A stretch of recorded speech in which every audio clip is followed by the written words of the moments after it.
Oh, look at Karen's face. Her eyes reveal all. Poor woman. Wait a minute. John passed away. Just that phrase alone. It has a lot of hidden meaning in it. John passed away, not John was killed. I think that is an accidental admission under pressure. More drinking and driving. These guys are like professional drinkers and drivers. I think you know what I mean. Yeah, I think you do too, sir. Well,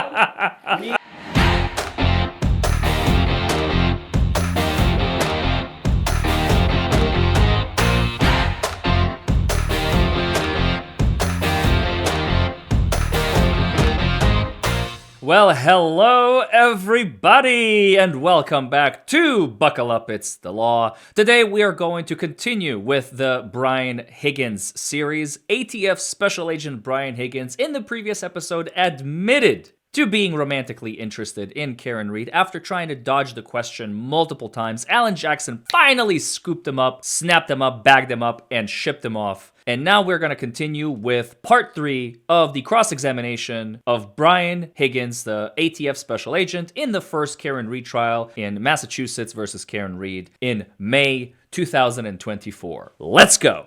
and then on January 23rd, as you just saw, she just stopped communicating with you altogether, correct? Until the 29th, yes. Correct. Do you know what the term ghosted means? I think I have a general idea, yes. She sort of ghosted you, didn't she? I wouldn't agree with that. That was frustrating to you, that she just stopped communicating, wasn't it? No, not at all. You had been moving through this mindset of exploring a romantic interest with a beautiful woman who thought was interested in you, and just like that, it was done, right? No. So what communication did you have with her after January 23rd? Well, she texted me on January 29th. You keep saying that, but you know what I'm getting to.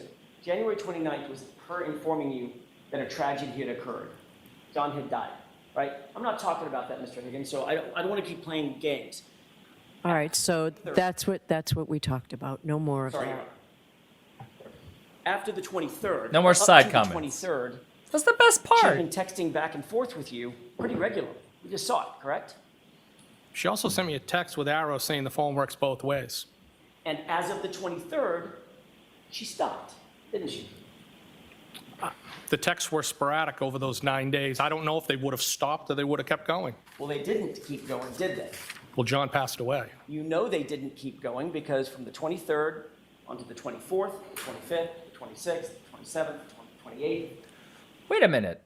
Wait a second. John passed away. Just that phrase alone. Think about it. It has a lot of hidden meaning in it. John passed away, not John was killed. Because when people pass away, when people, some people say people expire. I think doctors used to use that term. I don't know if they still do. Pass away it means like natural causes. John was killed, right? Allegedly by Karen Read, or even more specifically by the McCalberts. Why would alcohol, tobacco, and firearms special agent Brian Higgins just accidentally blurt out that he passed away unless he knows? Because if you remember the chain of events that we have finally, I think, concluded and most people kind of agree on, whatever the reason was, it doesn't matter what the reason was, but there was an altercation in Brian Albert's home, in the Alberts' home. And John O'Keefe was beaten very badly. He had bruises on his head and his skull. He had dog bites on his arm. He probably lived. He was unconscious, but he probably lived. And they were too scared because they knew they were probably going to be criminally charged, and he may never wake up, he may go into a coma, but he would still be alive. And the most prevailing theory goes that they took John's body when he was still alive, right? So they took John, let's just call it John. They took John and they put him in the backyard. Then Jennifer McCabe Googles "Hus long to die in the cold." Approximately how much time will need to elapse for John's body to expire, for him to draw his last breath as he's laying there unconscious, beaten senseless. Sorry, I think Brian Higgins' subconscious accidentally admitted right there that they were actually waiting for John O'Keefe to pass away. He didn't die from the beatings. He didn't die from... Because if the prevailing theory, if he sincerely believed that Karen Read killed him, he wouldn't have said when John O'Keefe passed away. John O'Keefe was killed because this woman killed him, you know? No, John O'Keefe passed away. He passed away when he was in the backyard freezing to death. The reason they didn't put him up front right away is because, well, what if he wakes up? You know, you can't risk that. Somebody's going to see him, and now everything is screwed. Now they went from assault in the first degree to attempted murder. But then after John passed away in the Albert's backyard, his body, his deceased person, his deceased body, was brought to the front of the house. And we know this because of the testimony of the snowplower, Lucky. Remember Lucky? Lucky said that there was no body there when he drove earlier. And then later on, suddenly there's a body. And that was after Karen Reed had already gone home and went to sleep. That is crazy. I think that is an accidental admission under pressure. He just accidentally let the truth slip out. John O'Keefe passed away. Wow, that is... I can't believe I missed that in the first trial. All the way to the 29th, she never texted you, right? I believe so. She didn't respond to any of your texts, correct? Well, she didn't respond to the text on the 28th Friday. All right, Mr. Jackson, whenever you're ready. Thank you, Your Honor. Mr. Higgins, before we broke for lunch, we were talking about the text exchanges and the communication that you were having with Miss Reed in the days leading up. Oh, look at Karen's face. You know, they say a picture's worth 1,000 words. That's it right there. You can see the disgusted look on her face. Her eyes reveal all. Poor woman. Up to January 23rd.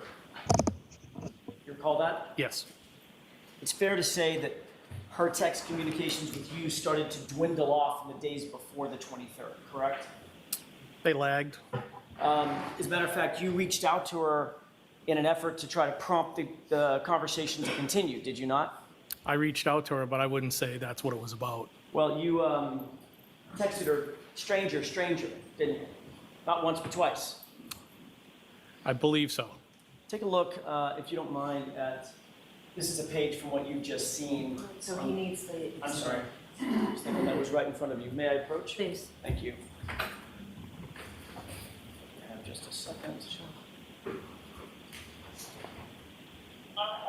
Easy to Maybe find. that should just stay with Mr. Higgins. Thank you.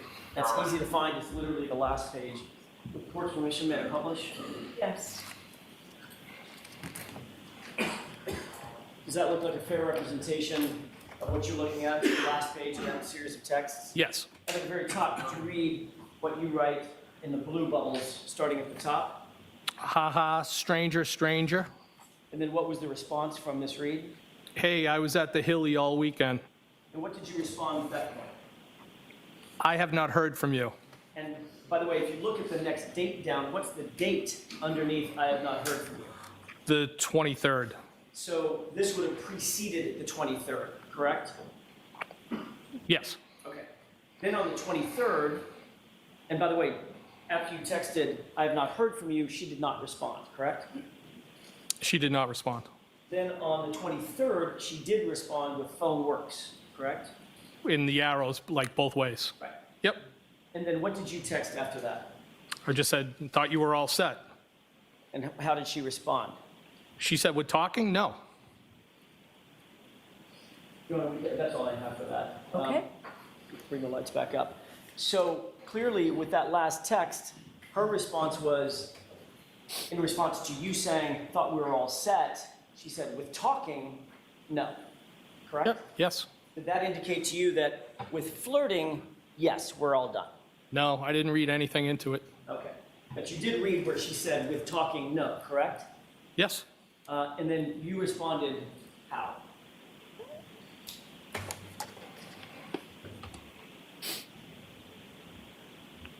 I said, are you sure? And did she respond? No. As a matter of fact, the next time you saw or communicated with her, she was walking into the Waterfall Bar on the 29th, late night hours of the 28th, going into the early morning of the 29th, with her boyfriend, John O'Keefe, correct? Yes. Now, you had discussed your flirtations, if I can use that word, that you had with Miss Reed with your friends, at least some of them, correct? I don't recall that, no. Do you recall that you openly shared the details of your interest in Miss Reed with your work supervisor at the DOJ? Well, that was after, I shared what happened, that she kissed me. Yes, I did share that with her. And that was with That was the first time. that was with a person by the name of Kate Dowd, is that right? That's correct. And that was before January 29th. Yes. And that's because your interest in Karen Reed, whether you call it romantic or sexual or whatever, your interest was something that was at least occupying your mind at that point, correct? No. It was occupying your mind enough to share it with your boss. No, what I shared with my boss was the fact that she kissed me. That was it. Did you discuss your flirtatious relationship with Karen Reed with Brian Albert at any point? No, Never. no. So you were on a 4-hour drive in a snowstorm back from New York with Mr. Reed, with Mr. Albert, and your interest in Karen Reed never came up, No. even though he's a good friend. Bull. Yes, just something I wouldn't talk about. You'd been drinking since about what time? I don't buy it. What time? That's a bad way to ask it. What time did you start drinking? When are we at, Mr.? I'm sorry, on the 28th, when you got back from New York. When did you start drinking? Well, it wasn't until I swapped out vehicles and I went up to the hillside. Okay. That would have been, give me a time frame. 9-ish, 8-ish? It was dark. It was maybe in the area of 8 o'clock.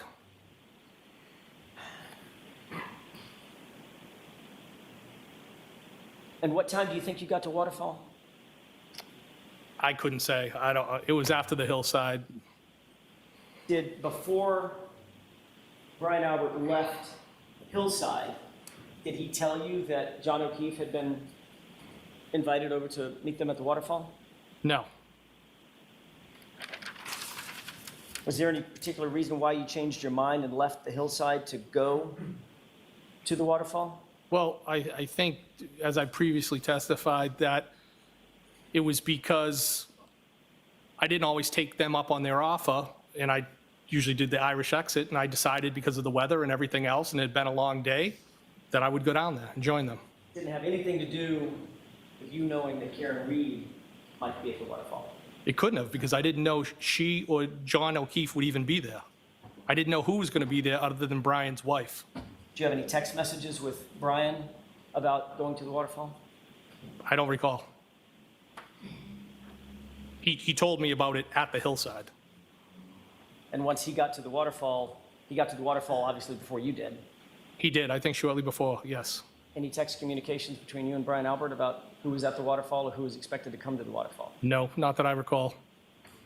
Now, you've already indicated, and I don't think we need to go into a lot of detail about this, but I want to ask you just in general, the mood at the Waterfall was good spirits, correct? It was great. Band was playing. You did not see any sort of tension between John and Karen? I did not. Nobody seemed overly intoxicated? No. I mean, you had had several drinks before you even got to the Waterfall, right? I think it was 3 to 4. Did you drink additionally at the Waterfall? I did, yes. Did you drink whiskey or beer or what? Whiskey. Okay. How many do you think you had? I couldn't put a number on it. At least a couple. And ultimately, you left from there in your personal vehicle and drove over to, that's the Jeep, drove The Jeep, over to yes. the Waterfall, correct? I drove over to the waterfall. I'm sorry. I was at the waterfall. Left the Waterfall, drove over to 34 Fairview. I did, yes.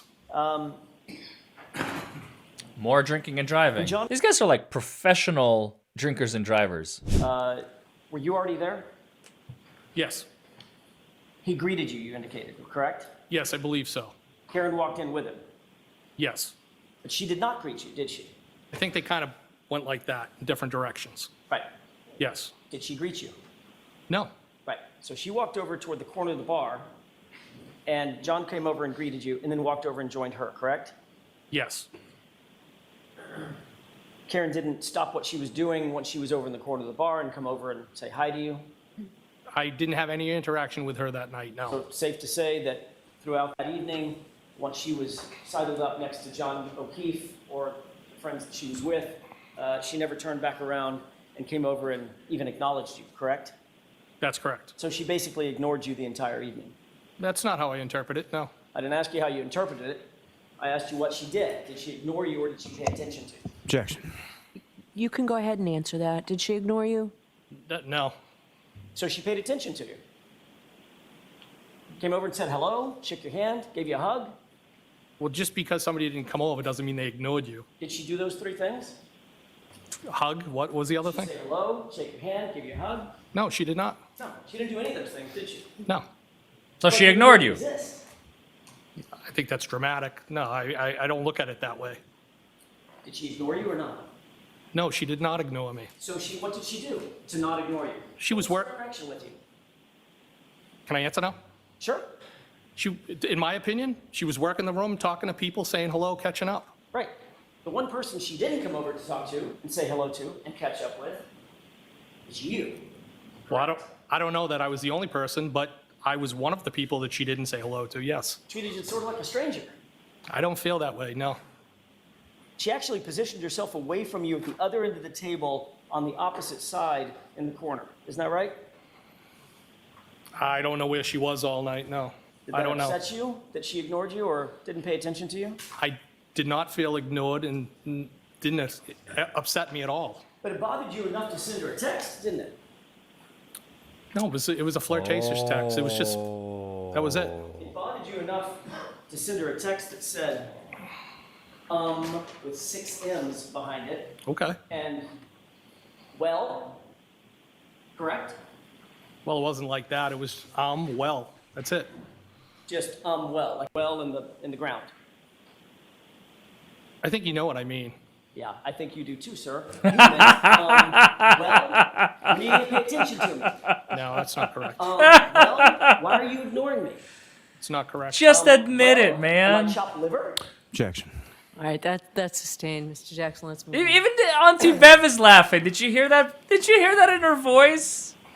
Thank you all for tuning in for another episode of Buckle Up, It's the Law. We're going to continue with Brian Higgins' cross-examination by Alan Jackson in the Karen Reed murder trial from 2024. Folks, it only gets better from here. It only gets better. I will see you all in the next video. Bye, everybody.